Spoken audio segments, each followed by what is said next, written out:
Welcome.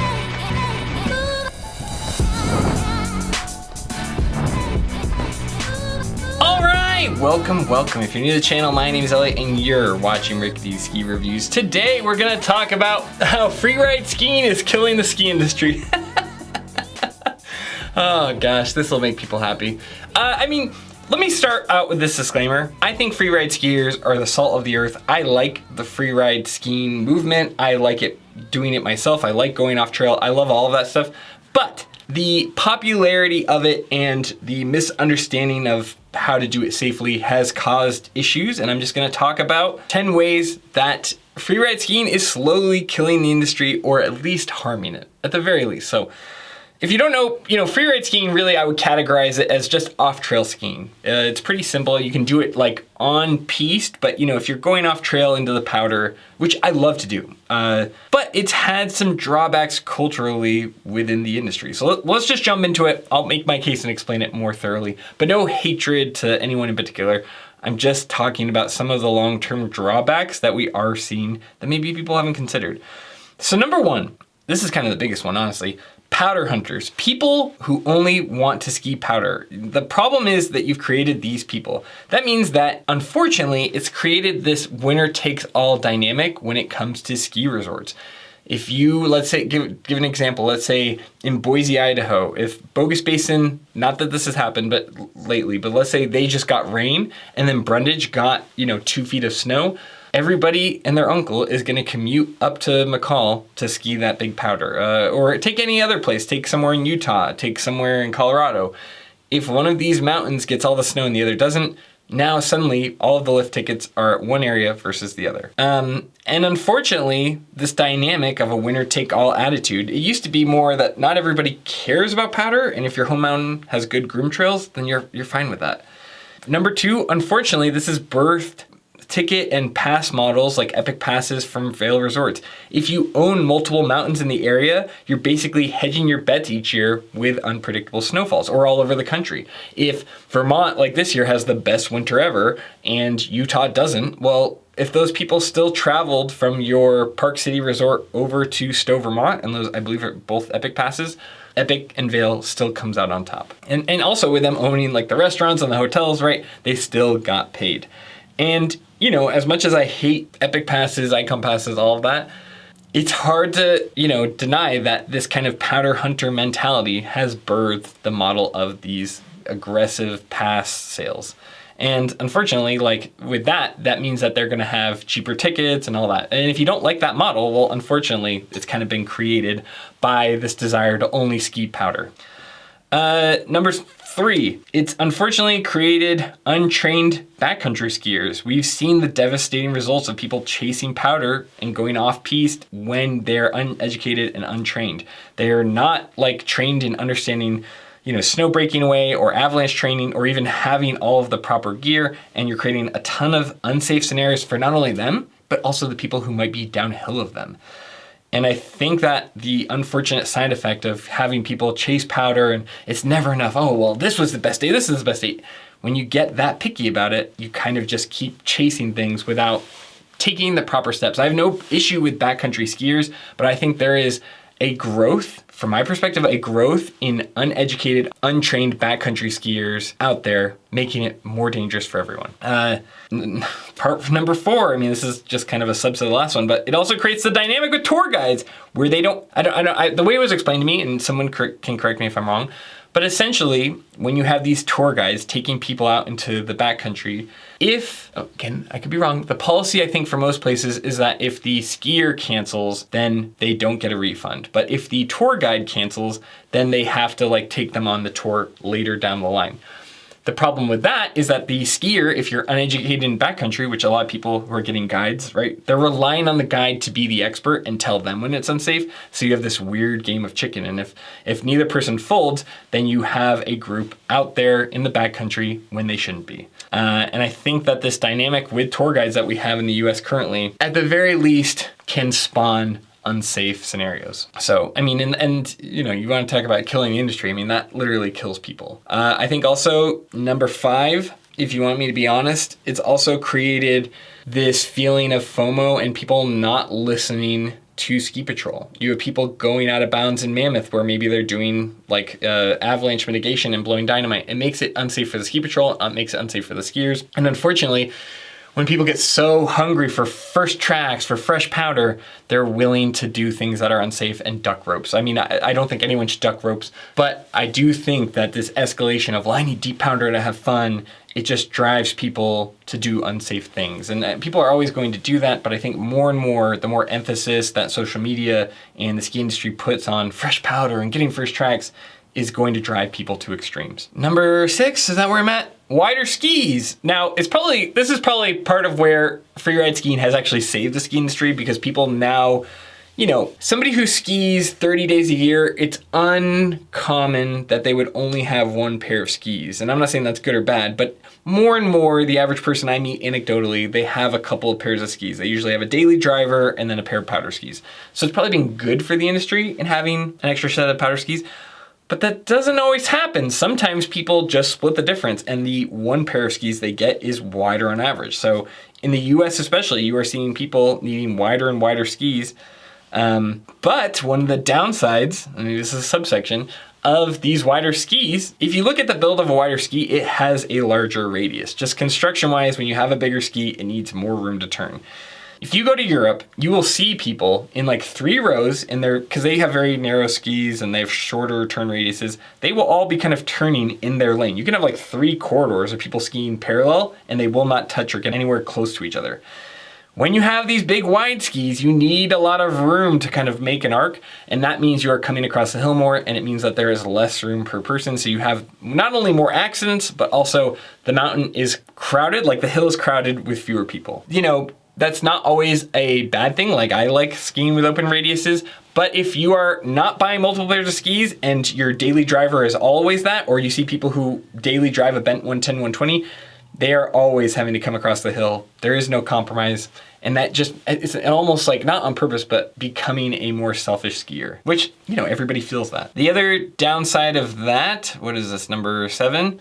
Is that you get people with less emphasis on carving. I don't think there's anything wrong if you don't want to carve, if you want to go in the park or whatever, but the problem is that you cannot go on a powder day when the snow is bad. So I think that, unfortunately, people aren't getting as many days on snow when they're pure powder hunters, and if you don't build out that skill of carving, you don't build out a lot of your fundamentals you do need to safely ski in the powder. So it just makes it so that the average person, they're skiing fewer days and their abilities are now on average a little bit lower. Not that they don't have other skills, like freeride skiing builds all these other skills, but if you're only skiing on the good days, you're not building as much overall experience. God, what are we on? Number 8, FOMO and lift lines. Posting powder days gets people who have not skied all year onto the hill. You'll see it all the time. People come out of the woodwork on a powder day, they call out at work, you'll see these long lines, and I don't blame them. Like, I'm in a hurry to get up for a powder day too. The problem is, like I said, if those people are not skiing the rest of the year, they are not experienced coming up to the hill. They don't have the proper equipment, the skis aren't wide enough, they might have very old helmets. It just drives people to come up to the hill who are maybe not ready for the conditions, and it creates, again, even on piste, another dangerous dynamic. And you see all this crowding, and then by lunchtime, everybody disappeared. These people, they'll crash. You see more ACL tears because they're not strong from skiing the rest of the year. It creates this really crowded, I don't know, in my opinion, unsafe dynamic. I'm not saying those people shouldn't be up there. I would just like to see them more consistently up there so they can ski without getting hurt. This isn't me being, not in my backyard, or I don't want to see anyone else on the hill. I want to see other people on the hill, but I see a lot of people who go way off trail. Maybe they're running this line that they have no business running or is way over their ability level. I just want to see people ski safely. All right, number 9, I think that's where we're at. Number 9, that sounds right. Downside that we're seeing is build quality seems to have gone down because wide powder skis either don't get as much mileage because you can only ski them on big storm days, or because they're designed for off trail. Discrepancies on build quality are harder to call out. If I was skiing the Maverick 115 CTI a week ago, if the top sheet starts to fray, it's harder to notice it. One, because you're like, oh well, I was in the branches in the bramble, maybe it happened from that, or whatever, or hey, I didn't get as much mileage as a carving ski or a daily driver. It's harder to notice. I've been guilty of this myself. My first Salomon QST 106 review, I loved it. I had a blast with it on powder days. But I didn't notice some of the fraying on the top sheet until much after the review is already published. So it's harder because they don't get as much mileage. It's harder to notice. And then by the time you've skied on them, maybe 30 days, what is that, 2 years now? And you go, okay, well, they're 2 years old. Of course they're starting to fray. It's just harder to detect build quality issues and harder to like notice discrepancies. Also, like for me, again, I'm guilty of this. If there's a good powder day, it's hard not to have fun. When you don't have fun, like it's very, very like my metric or score can wave. I've gotten better at it and finding nuance with more mileage, but early on it was very like, I had the best day ever. This is a great powder ski. I can't find any issues to, oh my God, this ski ruined my powder day. I hope I never ski on them again.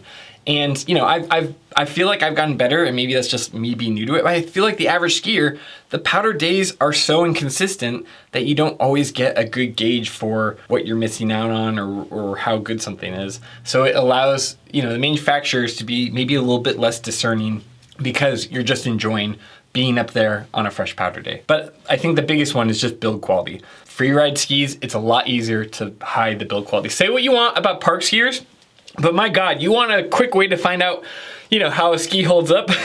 Give it to a freestyle skier. Oh my God. They just beat the heck out of them. I mean, even people who carve and boot top regularly and really load the ski, they're putting decent mileage on those skis. You will also see fraying and, you know, the ski get kind of beat up or how it holds up over time. But freeride, unfortunately, it kind of hides in that powder, or if you hit a big rock, which happens frequently, you know, that's, you're not gonna blame the ski. And so by the time you would have seen the stuff deteriorate, well, maybe it just had a core shot and you blame it that. It's really easy to dismiss build quality issues with some of these freeride skis. Not that it doesn't happen. Like I'm sure, you know, you hit something big, you do the moguls, you go, oh man, these skis are kind of, you know, they don't have the same camber they used to, whatever. You might notice it somewhat, but I do feel like it hides build quality more than either freestyle skiing or carving. Number 10, I think it creates excessive gear. Again, this may be the part where it's saving the ski industry because people are spending more money, but it just creates this whole other sector. You have to have touring boots if you're gonna tour off trail. You have to have all the safety. I mean, you really do need the safety equipment. You need your backpack, the probes, the airbag, and that's fine if you're using it. But I think what happens is people think they're going to go touring more than they actually do.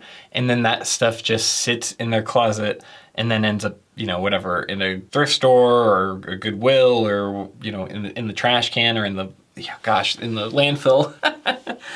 I think that could be considered a downside, that there's excessive gear. I don't think it's a problem, again, if it's getting used every day and you're really like getting the most out of it. But I think that there's this allure of backcountry and touring gear without the education. What I would say is before you buy any of that stuff, you should really take an avalanche course before you go out and buy a pair of touring boots. And, you know, take that for what it's worth, but I do see, at least anecdotally, friends of friends or acquaintances, people buying all of this gear and then it mostly sitting in the closet somewhere. Not everybody. If you're using it, more power to you. But I think that, unfortunately, you know, it can be wasteful. And then number 11, this will be my final one. Less pass sales. I mean, if it's Vail Resorts or whatever, I'm not gonna shed a tear. But what happens is with some of these locally owned mountains, if you have people going off trail not using the chairlift, that means there are less ticket sales. And unfortunately, with less ticket sales, you're gonna see more expensive ticket prices spread out to the people who are using the resort. That's not a big one. I'm not like, you know, crying over it, but it is a small downside that we will see as people are attracted to touring. Now, I think a lot of that is honestly these resorts doing it to themselves, making ticket prices so expensive, making ski passes so expensive, not, you know, kind of delivering on their promises, not grooming the runs when they could. I think there's a lot of blame that really does lie on the resort's shoulders for this growth. Some of it's COVID, some of it's people on social media wanting to go off trail. But it is something that I think for local mountains, you know, they are shouldering that, unfortunately. And it's just a small downside. I'm not over, this is like lowest on the list because I don't think it's as big of a deal, but it is a small drawback as fewer and fewer people buy tickets, buy passes. If your mountain like mine is a nonprofit acting in good faith, you can see that cost kind of have to be shouldered over those of us that are paying for the passes at the resort. Again, I want to close out this video by saying I love freeride skiing. I think it is one of the coolest innovations in skiing in the last, 20 years. Probably, honestly, since shape skis, I think freeride skiing has really opened up the doors to such a fun way of skiing. But unfortunately, I think there are drawbacks where it has created these powder hunter skiers that are only after the best snow. I talk with Zach about this a lot. If you're not a picky skier, and maybe this is because I grew up in the East Coast where the snow is not that great most of the years, but if you're not a picky skier, you can have a lot of fun at the resort. And I guess that's my advice to you. If you want to enjoy skiing as many days as possible, just get really unpicky. And by skiing on the bad, quote unquote, bad snow conditions, which Idaho, I've seen very few bad days. But by skiing in the bad snow conditions, you will become a better skier. Your balance gets better. You understand when you need to wash out versus carving. You understand how to apply pressure in different snow conditions. It just gives you like this muscle memory and provides you this experience to become a safer skier even when the snow conditions are not optimal. I really do think that if you need good snow to be a good skier, you're probably not that good of a skier. You have a lot more that you could learn.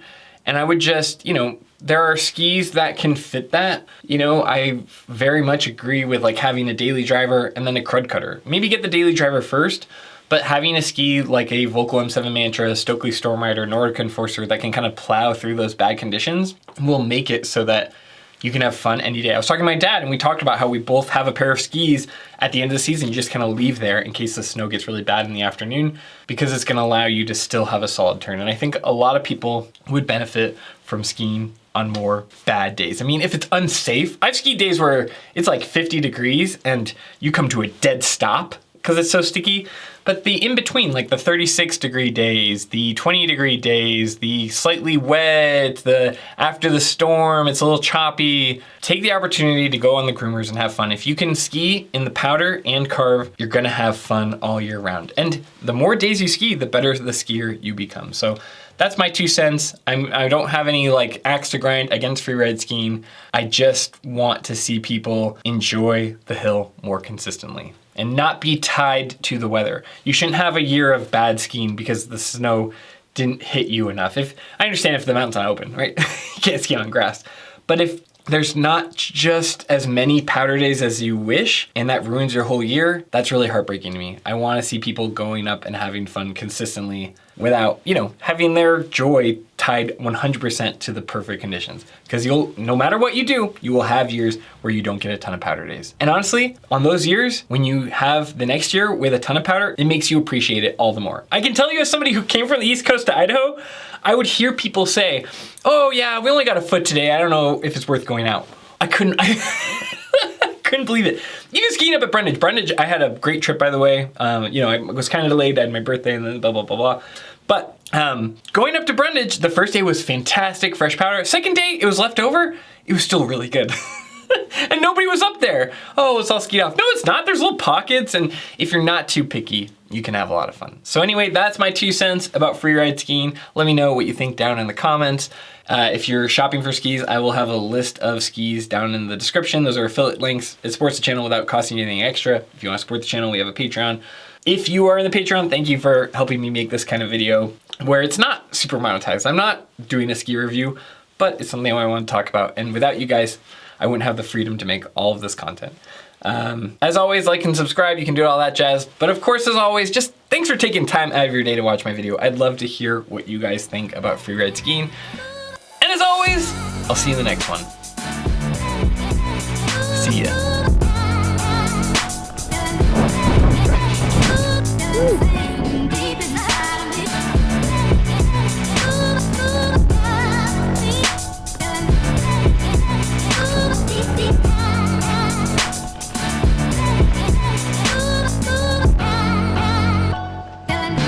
I think if I go after this, it'll be better.